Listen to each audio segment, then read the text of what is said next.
Primeran C1. Hamaika bat.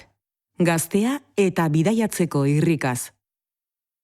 Udaberriko lehen eguzki izpiek eta haize goxoak neguko hotza eta haizea astiro eramaten dituztenean, irribarrea marrazten diogu gure aurpegiari. Eta egia da. Udak, eguzkia lagun duelarik, atea jo orduko, umorea hobetzen zaigu guztioi. Berehala joaten zaigu burua egaka, eta oporrak noiz iritsiko zain jartzen gara. Eta zer esanik ez, unibertsitatearen atarian dauden gazteen kasuan. Garai garrantzitsua, dudarik gabe. Erabaki ugari hartu beharreko garaia, etorkizuna defini dezaketen erabakiak hartu beharrekoa. Dirudienez, presio horrek behar baino lehen bultzatzen ditu gazteak oporren atea jotzera.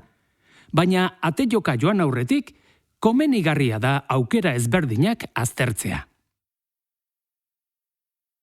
Hasteko, ingelesa edo beste edozein hizkuntza atzerrian ikastea izan daiteke bidaiatu ahal izateko irtenbide bat. Aitzakia bikaina hizkuntzak ikasiz munduko lurralderen bat ezagutzeko. Gustuko duzun herrialdea aukeratu eta bidaia antolatuak eskaintzen dituen agentzia baten bidez joan zaitezke. Gainera, antzauden bitartean, bertako familia batekin bizitzeko aukera izan dezakezu. Beste aukera bat da, norberak bere bidaia antolatzea. Lagun taldearekin leku berriak ezagutu, jarduera berriak egin. Izan ere, gazte askorentzat leku berri eta exotikoak bisitatzea izan daiteke nobedadea. Baina, zein da arazoa? Dirua, ditxosozko dirua. Eragozpen handiak jartzen dituen elementua, dudarik gabe. Horregatik, metal preziatuak gure planak izorratzerik nahi ezpadugu, irtenbide merkeagoak bilatu beharko ditugu. Gaur egun, hegazkin konpainia askok bisosen truke saltzen dituzte bidaiatzeko txartelak. Low cost direlakoek protagonismo handia hartu dute.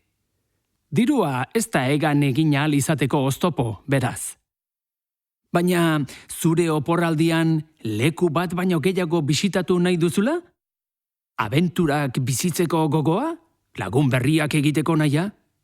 Ba, beharrezkoa baino ez daraman motxila bat eta interraila da zure aukera. Gazte askok aukeratzen dute. Bigarren mailako tiketak eskuan dituzula, Europako 28 herrialdetan barrena mugi zaitezke, trenez, bidaia mugarik gabe.